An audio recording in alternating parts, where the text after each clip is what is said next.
성도 여러분 반갑습니다. 평안히 잘 지내셨습니까? 오늘도 기도하고 말씀 묵상 시작하겠습니다. 은혜로우신 주님, 주님께서 시험 받으신 일 저희들이 살펴보고 있습니다.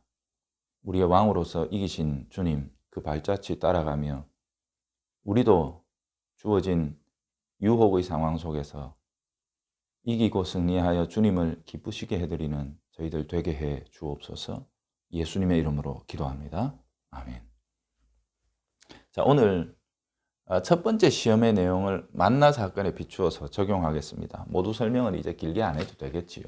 마태복음 4장 1절에서 4절까지 본문입니다. 그때 예수께서 성령에게 이끌려 마귀에게 시험을 받으러 광야로 가사 40일을 밤낮으로 금식하신 후에 줄이신지라. 시험하는 자가 예수께 나와 이르되 네가 만일 하나님의 아들이거든 명하여 이 돌들로 떡덩이가 되게 하라. 예수께서 대답하여 이르시되 기록되었으되 사람이 떡으로만 살 것이 아니요 하나님의 입으로부터 나오는 말씀으로 살 것이니라. 아멘. 자, 첫 번째 시험의 내용입니다. 우리가 이미 살펴본 바대로 메시아는 중보적인 신분, 중보적인 사역자라고 그랬죠. 하나님과 연결되어 있습니다. 하나님의 종, 하나님의 대리로서 하나님과 연결되어 있고 또 우리들의 왕, 우리들을 대표하시는 분으로 사역하고 계시죠.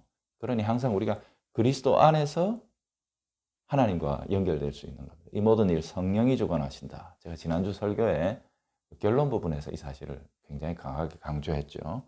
다 연결이 되어 있습니다, 여러분. 자, 어쨌든 이 첫 번째 시험에서 마귀는 예수님께 이렇게 얘기하지요.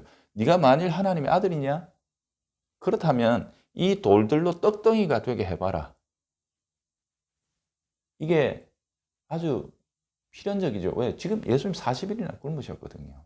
하나님 아들이라는 게 뭐냐? 응? 이 돌을 가지고 떡이라도 되게 해서 먹어야 되는 것 아니냐? 하나님의 아들이 굶는 거냐? 이제 이렇게 찾아와 시험한 거죠. 자, 그랬더니 예수님이 기록된 말씀처럼 사람은 떡으로만 사는 것이 아니다. 하나님의 입으로부터 나오는 말씀으로 산다. 마귀는 하나님의 아들이라면 하고 했는데 예수님은 사람은 이렇게 대답하십니다. 이 대비가 재미있죠. 한번 묵상을 해보세요. 예수님도 기록된 말씀처럼 합니다. 예수님 뭐라고 지금 대답하십니까? 기록된 말씀처럼 하는 것. 그 말씀을 의지하고 붙들고 그 속에서 하나님을 알고 하나님을 경외하는 것. 그게 내 일이다. 능력을 보여다오. 그렇지만 예수님은 우리에게는 능력이 필요 없다. 순종하는 것이다. 그러면 성경은요. 우리 보고 능력자 되라고 하지 않습니다. 우리가 어떻게 모든 현장, 모든 상황에서 능력자가 될 수 있겠습니까? 그럴 능력도 없고요. 그런데 성경은 그 전능하심이 하나님께 있다는 사실을 우리에게 가르칩니다. 그래서 모든 상황, 모든 현장, 모든 경우에 있어서 능하신 분임, 주님, 그 다음에 전지하신 주님, 우리를 사랑하시는 주님, 그분으로부터 도움을 받으라. 능력은 하나님께 있다.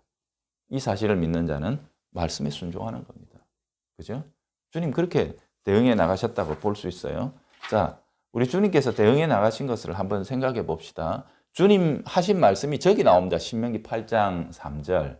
이거는요, 모세가 이스라엘 백성들이 구약 40년 광야길에서 만나를 받아 먹었는데 그 의미가 뭐냐? 그걸 설명하는 부분에 나오거든요.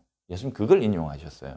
그러니까 이 첫 번째 시험의 본질이 이 만나 사건하고도 좀 통하는 것이다. 이 사실을 주님께서 간파하셨다는 거죠. 자, 여러분 보세요. 말씀으로 현 상황이 판단이 됩니다. 구약의 말씀, 지나간 옛날 이야기가 아닙니다.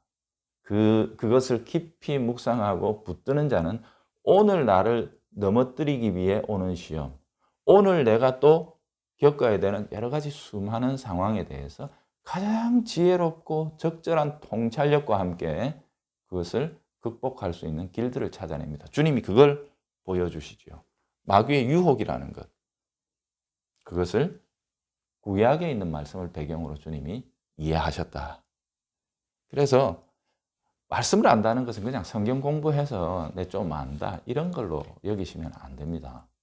여러분 삶에 대해서 끝없이 그걸 비추고 또 생각하고 이 말씀 속에서 내 삶을 잘 자꾸 해석하는 습관을 들이다 보면 그 말씀이 오늘 우리를 인도합니다. 주님의 말씀은 내 발의 등이요, 내 길의 빛입니다. 내가 오늘 한 걸음 한 걸음 하는 발걸음에도 빛이 되고, 내가 먼 길을 가야 하는데 그 목적지를 보여주는 빛도 된다.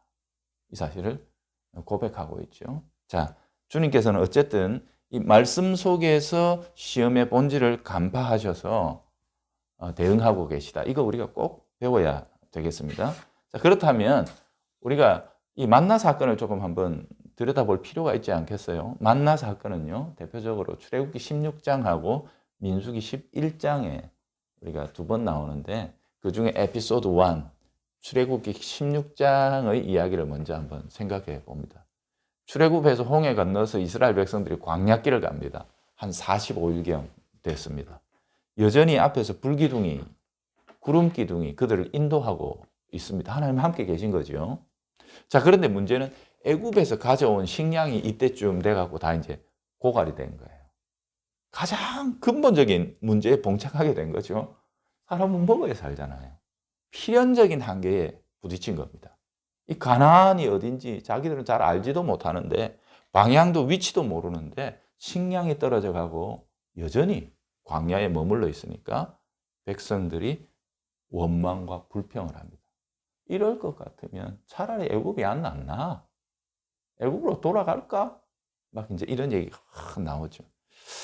원망과 불평은 우리 마음속에 있는 염려가 부정적으로 표출되는 거죠. 그렇죠? 자, 그러면 원망과 불평이 긍정적으로 표출되는 건 뭐예요? 기도하는 겁니다.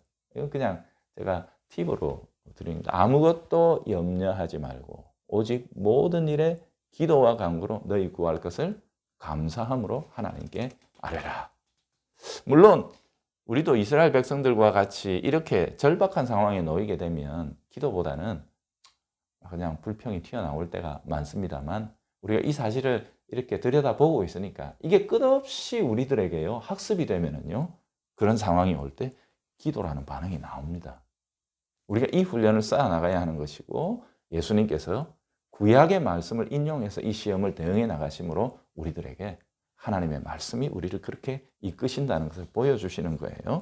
자, 이런 상황 속에서 하나님께서 개입하시는 것이 만나를 주신 겁니다. 주님 이렇게 답하시죠. 보라, 내가 너희를 위하여 하늘에서 양식을 비같이 내리리니 백성들이 나가서 일용할 것을 날마다 거둘 것이라. 하나님께서 이렇게 답을 주셨거든요. 자, 여러분, 제가 묵상할 포인트인데 이거 설명하면 너무 길어질 것 같아서 이렇게 숙제처럼 내놨습니다. 하늘에서 내려온다. 비같이 내려온다. 하늘에서 비같이 내려, 비는 차별 없이 내리죠. 어쨌든 이런 부분들을 가지고 묵상을 해보세요. 여러분, 양식은 어디서 오는 겁니까? 땅에서 오는 겁니다. 근데 언약 백성들 양식을 하늘에서 받았어요. 또 비같이 내리는 거 받았어요. 그죠? 이런 부분들은 굉장히 우리들의 삶에 대해서 생각할 거리가 많죠. 일용할 양식을 날마다 거둔다. 뭐가 생각나십니까? 일용할 양식을 주시옵고, 예수님께서 바로 이 모티브들을 언약 백성들의 삶, 곧 신약에서 우리가 마땅히 올려야 할 기도의 부분에다가 적용하신 거예요. 굉장히 깊은 내용들인데요. 여러분 한번 묵상해 보시면 좋겠어요. 자, 보세요. 하나님은 불평하는 자들조차 먹이시는 분이십니다. 예수님이 이 상황 가운데서, 이 과거의 기억들 가운데서 오늘 내게 주어진 이 시험의 의미를 분석하셨습니다. 불평하는 백성들조차 그 절박한 형편을 돌보시고 먹여주신다. 하늘로부터 비같이 차별 없이 공평하게 내려주시는 하나님, 은혜로 공급해 주시는 하나님께서 오늘날을 설령 이 광야에서 40일을 굶게 하시며 또 마귀에게 시험을 받게 하신다 할지라도 이 상황 자체가 잘못된 것은 아니다. 이것 때문에 내가 하나님의 창조 질서를 깨뜨려가면서 돌이 떡이 되게 해야 하나님의 아들이 되는 것은 아니다. 다만 이 하나님 지식, 그분이 불평하는 자들에게도 양식을 값없이 주시는 하나님, 비같이 내려주시는 은혜의 주님이심을 안다면 그 주님께서 능력이 없어 나를 이리로 이끄신 것이 아니니 오히려 이 상황 속에서 나는 하나님을 경외하고 또 그분을 더더욱 순종하는 기회로 삼는 것이 마땅하지 아니하냐. 주님 그렇게 이제 대답하신 거라고 볼 수 있겠죠. 자, 이게 첫 번째 이제 우리가 만나 사건 에피소드를 통해서 보는 거고요. 만나 사건이 한 번 더 나와요. 민수기 11장에 나옵니다. 자, 이 시점은요. 보세요. 시내산이라는 게 이래 있어요. 이스라엘 백성들이 출애굽해가지고 이 시내산으로 가는데 아까는요. 그 시내산에 도달하기 한 15일 전쯤 됩니다. 45일이라 그랬죠. 출애굽하고 만 2개월을 가서 이 시내산에 도착하거든요. 그러니까 시내산 도달하기 15일 전쯤 되죠. 근데 이 그 민수기 11장의 사건은요. 여기서 이제 한 10개월, 그러니까 총 합쳐서 한 1년 정도 이스라엘 백성들이 머물면서 여기서 무슨 일을 합니까? 예, 성소 하나님께 그 식양대로 받아서 하나님을 경외하는 성소를 만들고 여기서 십계명을 받아서 하나님의 언약 백성으로서의 말씀 공부합니다. 하나님의 언약의 말씀, 율법의 말씀들을 여기서 배웁니다. 그게 이제 꿈 같은 1년이라 그럽니다. 저는 이 시내산에서요. 꿈 같은 1년을 보내면서 하나님께서 여기서 이스라엘 백성들과 출애굽기 19장에 보면 무슨 언약을 맺으십니까? 제사장 민족. 그죠? 제사장 민족으로서 이 세상 가운데 하나님의 영광 나타내는 하나님의 백성 되라. 그 표식이 뭐냐?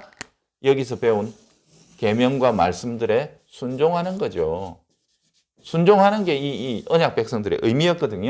자, 이거 1년 동안 배우고 출발해가지고 제가 보기에는 어떤 분들은요, 그 민수기 10장과 연결해서 한 3일이라 그렇게 하기도 하는데 제가 정확하게는 모르겠는데 적어도 15일은 안 지난 시점입니다. 제가 보기에는.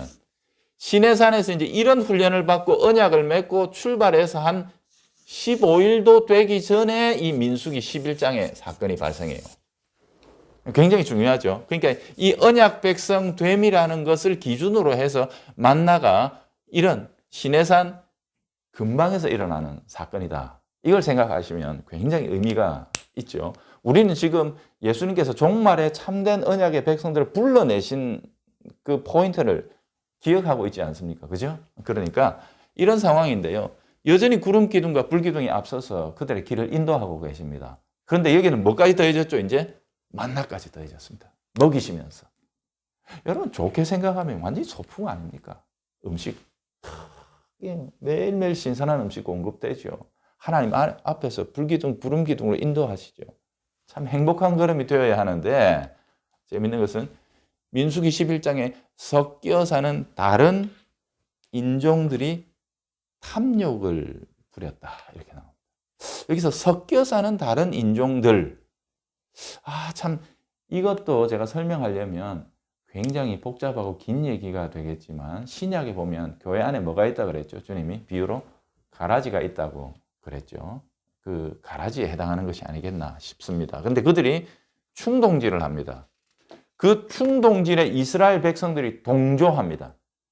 지금 여기서 10개월 이상이나 받은 하나님의 계명의 말씀, 율법의 말씀에 하고 동조해야 되는데, 그죠? 제가 공명한다 그러죠. 꽝 때리면 여기서 같이 막 울리는 게 이게 맞는 건데, 이 엉뚱한 말에 공명을 합니다. 엉뚱한 말. 제가 어제 설명을 했던가요? 마귀는 자기 말에 공명하라고. 창세기 3장의 스토리 속에서 봤죠. 하나님 말씀 아니다. 내 말이 더 지혜롭다. 내 말이 더 맞다. 이렇게 하면서 마귀가 미혹한다 그랬는데 딱 섞여 사는 무리들이 그 짓을 했습니다. 그런데 이스라엘 백성들이 쉽게 넘어갑니다. 참 희한하죠. 여러분 우리는요. 제가 자주 얘기하지만 의의 길 가는 것보다 뭐가 더 편하고 싶다고요? 죄의 길 가는 게 편하고 싶습니다. 우리가 그런 존재입니다. 그런 존재를 사랑하시고 그들에게도 양식과 은혜를 주시는 하나님. 그분이 우리 아버지죠. 예수님이 굳게 붙들고 의지하시는 분이시죠. 어쨌든 보세요. 이스라엘 백성들이 여기 동조해서 원망하고 불평합니다. 자, 그래서 이 두 가지 사건을 배경으로 우리가 이 첫 번째 이 시험을 이해할 수 있는데요. 공통점, 원망하고 비난했다. 애굽을 거론했다. 하는 전까지 똑같습니다. 민수기 11장에도 애굽 거론하는데 여기 제가 볼 겁니다. 자, 그런데 차이점은 뭐냐? 원인이 다릅니다. 왜냐하면 출애굽기 16장은 어쩔 수 없는 연약함이죠. 양식이 다 떨어진 거잖아요. 그리고 하나님 그때는 만나를 내려주시기 전이잖아요. 더 결정적으로 뭐예요? 그때는 이 시내산에 도달해서 내가 하나님의 백성으로 순종하며 살겠습니다. 하나님의 신부로서 순결하게 살겠습니다. 하나님의 자녀로서 바뀌었나요? 자녀가 순종이고 신부가 순결이고 그 다음에 백성이 충성이죠. 예. 이게 언약의 그림들이거든요. 이렇게 살겠습니다라고 하나님과 언약을 맺은 이후에요. 만나가 내리고 있어요. 민수기 11장은요. 충동되어 탐욕에 동참한 겁니다. 그 결과 하나님의 구원을 멸시한 겁니다. 내가 와여 있나 이거지. 그죠? 이 지금 뭐 하고 있나? 그들의 말을 한번 보십시다. 자, 모세가 그들을 책망하고 하면서 하나님의 마음을 전합니다. 이는 너희 중에 계시는, 지금 계신다 그랬어요. 언약의 주님이 계시는 거죠. 여호와를 멸시하는 것이다. 이렇게 해석을 합니다. 그들이 뭐라고 했는데요? 충동된 무리들은 이런 이야기를 했습니다. 누가 우리에게 고기를 주어 먹게 하랴. 우리가 애굽에 있을 때는 값없이, 여러분 제가 이 빨간색으로 칠해놓은 이 글자의 의미는 무엇을 표현할 때 쓰는 언어입니까? 구원, 주시는 은혜. 그죠? 근데 이들은 지금 고기를 주는 자가 값없이 애굽에 있을 때. 굉장한 사건입니다. 애굽에서 노예살이 하면서 고기 먹었던 그것이 지금 받은 구원보다 낫다는 식으로 지금 묘사하고 있는 겁니다. 무섭게 충동질되는 겁니다. 예수 이러려고 믿었나? 여러분 이거 오늘날 우리들의 상황에 적용하면 굉장히 길어지지만 정말로 구체적인 일입니다. 우리들에게 일어나고 있는 일이에요. 하나님 도대체 구원했다는 게 뭐냐? 불평하는 그런 일들이 많죠. 여기서 누가 애굽에 있을 때는 값없이, 이것들은 지금 현재 자기들의 상황에 대해서 하나님의 구원하신 사실들에 대해서 그들이 맺은 언약을 멸시하고 부끄럽게 여기고 있는 태도입니다. 여러분 어떻게 순식간에 이렇게 넘어갈 수 있을까요? 제가 이야기했죠. 마귀의 말, 그 간교한 미혹은 우리들의 상상을 초월합니다. 얼마나 합리적이고 논리적으로 보이는지 말도 못합니다. 만약 우리가 예수님의 형편이라면 이것저것 제일 거 뭐 있겠어요. 40일 굶으면 일단은 먹어야죠. 그 다음에 뭐 이것저것 생각해야죠. 이렇게 말하기 쉽지 않습니까? 주님은 그 극한의 상황 속에서도 하나님의 백성이 말씀을 순종한다는 것이 무엇인지, 무엇이 우리들에게 우선적인 것인지를 보여줍니다. 여기서 그래서 고기 먹으면, 애굽 가서 고기 먹고 살면 그게 하나님 구원보다 나은가요? 그렇게 고기를 먹으면 그 고기 덩어리들을 집에 한가득 쟁여놓고 살면 그게 생명이 참으로 사는 건가요? 영원히 죽는 길입니다. 이 사실을 우리가 기억해야 하죠. 자, 이처럼 이 사람들은요, 신앙을 자기 욕구를 충족시켜주는 문제로 전환해버렸어요. 근데 우리의 신앙의 목적은 뭐예요?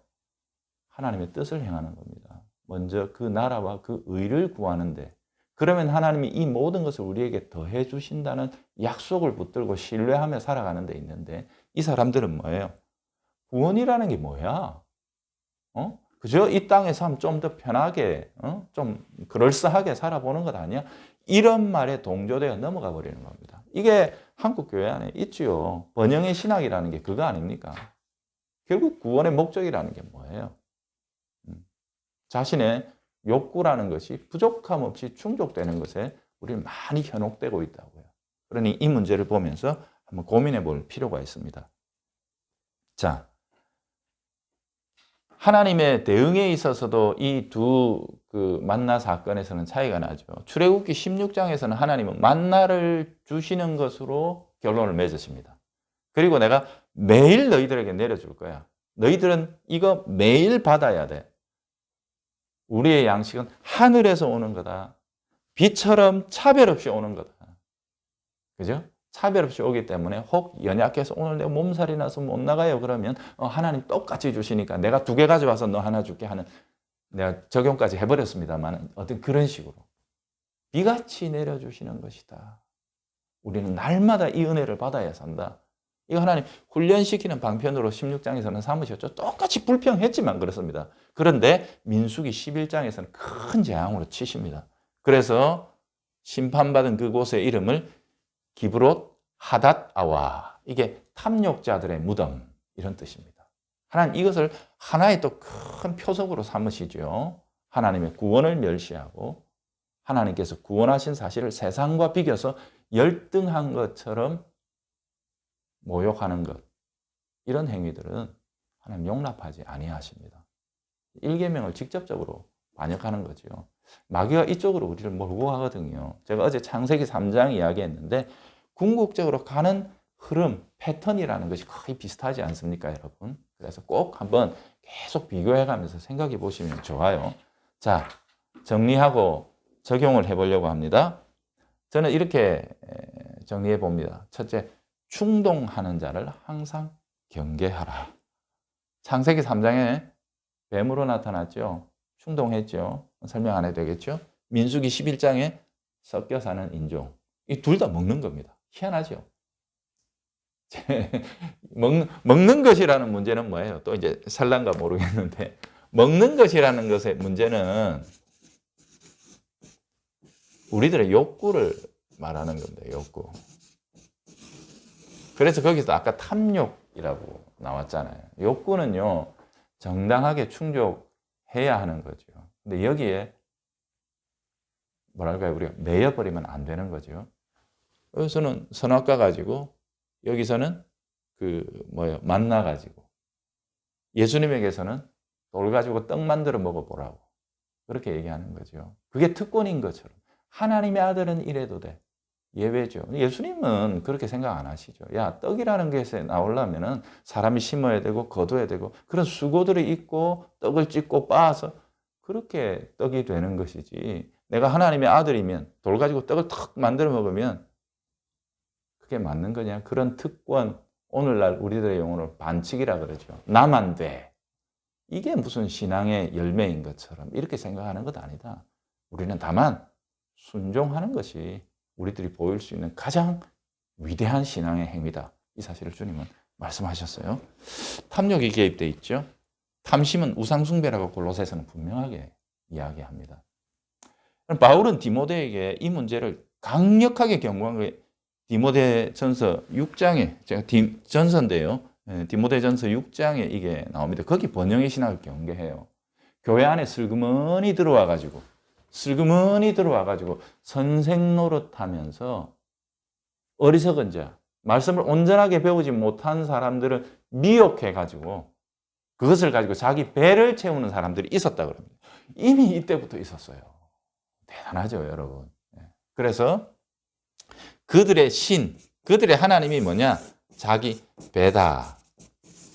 자기 배. 배는 욕구를 말하죠. 채우는 거. 다 보세요. 성경은요, 이 근본적인 문제를요, 우리의 욕구, 특히 이 먹거리를 채우는 것, 먹는 것을 확보하는 문제로 굉장히 많이 비유한다고요. 이 문제 쉽게 보시면 안 됩니다. 그래서 예수님께서도 주기도문에 있어서 우리를 위해 기도해야 할 제일 첫 번째 요소로 일용할 양식 주십시오. 참 중요한 기도입니다. 여러분, 이런 전반적인 흐름 속에서 이 문제를 생각해 보십시오. 그래서 항상 이 문제 가지고 충동질하는 마귀를 경계해야 된다. 두 번째는 아까 그 8장 2절과 3절이죠. 제가 아까 3절에서 보세요. 3절이 그대로 나오잖아요. 근데 이 의미를 알려면 2절과 3절을 다 읽어보면 됩니다. 이 만나 사건을 예수님이 여기에서 따오신 것이구나. 그래서 주님이 이렇게 반응한 것이구나 하는 걸 충분히 이해할 수 있어요. 한번 그냥 읽어볼게요. 내 하나님 여호와께서 이 40년 동안에 40년 에브리데이, 안식일을 제외, 하늘에서 만나가 내렸죠. 40년 동안에 내게 광야길을 걷게 하신 것을 기억하라. 이는 너를 낮추시며 너를 시험하사 네 마음이 어떤지 그 명령을 지키는지 않는지 알려 하심이라. 훈련의 상황이라 그랬죠. 자, 이 광야길을 걷는 동안 우리를 낮추고 시험하시는 것을 3절에서는 더 구체적으로 이야기해요. 너를 낮추시는데 어떤 방식으로? 줄이게도 하시고, 또 너도 알지 못하면 내 조상들도 알지 못하던 만나도 먹이시고. 희한하죠. 줄이는 것과 양식이 하늘에서 내려온 건 천양지차 아닙니까? 그죠? 근데 이 두 가지, 냉탕, 온탕을 주님이 번갈아 가면서 우리를 이끌어 가시면서 훈련시키시는 목적이 뭡니까? 사람이 떡으로만 사는 것이 아니구나. 떡이 있어야 살죠. 떡만 있으면 영원히 죽습니다. 떡만 추구하면 영원히 죽습니다. 때때로 우리들 삶에 있어서 떡보다 더 중요한 것, 아니 떡을 포기할지라도 붙들어야 할 것이 있다는 사실을 주님 보여주시는 거예요. 하나님이 그걸 이스라엘 백성들에게 알게 하시기를 원하셔서 이 광야의 길을 가는 동안 하나님이 얼마든지 그 광야의 그 거친 모래 거기서 기적적으로 양식이 자라게 하실 수 없겠습니까? 왜 그걸 못 하시겠어요? 천지를 창조하신 분이. 근데 주님은 그런 식으로가 아니라 이거 내가 공급해 주는 거야. 공급해 주는 거야. 주님도 그러시죠. 이 모든 것 더해 주시는 것이다. 너희들이 하나님의 나라와 하나님의 의를 추구할 때 이런 거 먹는 거, 마시는 거, 입는 거 염려하지 말라. 하나님 더해 주시는 것이다. 그렇게 가르치셨어요. 제가 너무 많은 내용을 압축하려다 보니까 좀 짬뽕이 됐습니다만 여러분 쭉 읽어 나가시면서 생각하면 이 주제가 성경 전체의 면면이 흐르는 굉장히 중요한 의미를 가지고 있구나. 이 사실을 이해하시게 될 겁니다. 그래서 참고하시면 좋겠습니다. 만나를 주신 이유 여기서 찾으세요. 경외하는 겁니다. 제가 마지막으로 이 문제와 관련해서 한 문장 제가 그냥 한번 써봤습니다. 이 문장을 읽어드리는 것으로 오늘 마무리하겠습니다. 하나님의 나라와 의를 구하며 신뢰하고 하나님을 의존하는 삶을 살라. 주님은 사단의 꼼수를 읽으셨다. 이미 모세를 통해 주신 말씀을 붙들고 계셨다. 나는 아버지를 의지하리라. 내 사랑하는 아들이라 하신 그 말씀을 조금도 의심하지 않고 신뢰하리라. 너는 땅의 돌로 떡을 만들어 내 스스로 배를 채우라 하지만 나는 하늘에서 만나를 내려 먹게 하신 아버지를 기다리리라. 그분이 하실 수 없어 나를 그냥 두심이 아니니 오늘의 이 굶주림이 그분의 뜻이라면 나는 기꺼이 순종하리라. 자, 하나님은 마귀의 시험을 거절하고 말씀에 의지하고 순종하며 기다린 메시아에게 천사를 보내 먹이시고 수종들게 하셨다. 사단은 우리가 하나님을 의존하지 않고 스스로 배불리고 채우기를 부추기며 성령님이 이끄신 현재의 자리와 형편에 만족하지 못하도록 끊임없이 충동질한다. 굶어서 못하겠다 하는 자는 배불러도 못한다. 왕의 승리는 나의 승리다. 그분의 승리의 터 위에 당신의 내 승리의 간증을 쌓으며 살아가자. 이게 오늘 저의 결론입니다. 이어지는 기도 제목 보고 우리 기도하시면서 마무리하겠습니다.